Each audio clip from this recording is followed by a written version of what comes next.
Actually, the real fact of the matter is that I'm not really that good at dating. I just kind of lied a little bit, but I mean, I'd be able to give good advice about it because I've dated thousands of people. I just started late, and maybe that's why I'm not good. Because I married this first guy. I met him when I was, let's see, I was 21. I met him, I was basically a baby, and so I didn't really know what I was doing. But anyway, I just think that I've sort of gone downhill with my choices.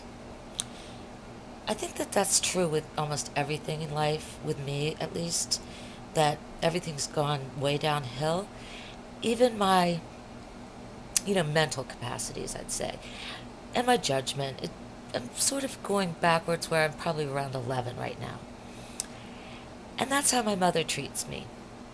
She treats me like an 11-year-old. She lays out my clothes, and because I'm living with her right now, because I'm not married and I don't have a boyfriend, I'm taking a little break from boyfriends. Because when I first got married, he looked great on paper. I mean, he was a total asshole, but how would I know that? I mean, I was just a child. I figured it out, but that's the thing about, well, I just can't even get into Viagra. I mean, there's just nothing worse well, we'll talk about that in a minute. Anyway, back to the dating thing. I have this unique approach, and men seem to really like it because they're confused.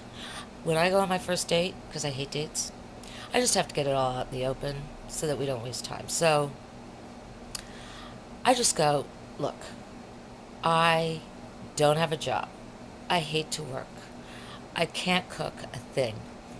Don't even think about asking me to do any laundry or clean a house because I'm so disorganized and messy.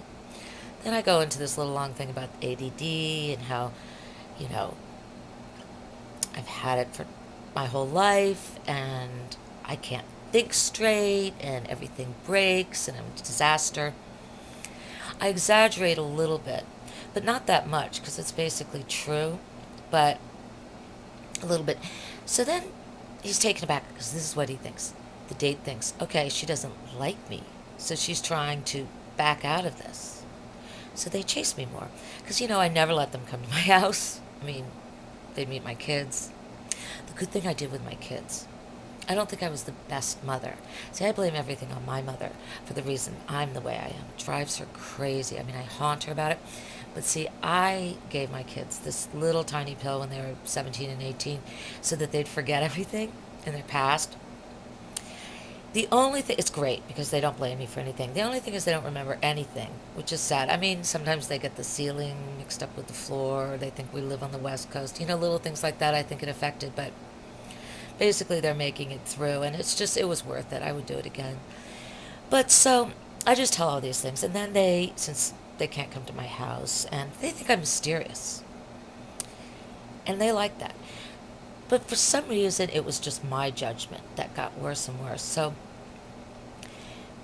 I know it's sort of like the insanity thing where if you do the same thing over and over again, that's what I felt like with marriage.